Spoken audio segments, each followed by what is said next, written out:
Hey yo, so I just got this cobalt brushless 40 volt lawnmower. I don't have a big yard. It's electric, and I couldn't start it. For the life of me, I couldn't start it.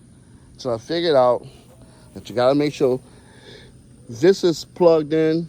It's good. You gotta make sure these are extended. The handles. You gotta make sure your handles is pulled out. I had mine way down here like a special ed kid. Wondered why it wasn't starting. So you gotta pull this out. Now this is the trick. This is the trick. You gotta hit start. Watch this. You gotta hit start, then pull the brake down. Gonna warm up, and then I got the self-propel joint. You rocking and rolling. Real quick, that's how it goes. That's how it is. Hit start, hit your release, and boom, you're going.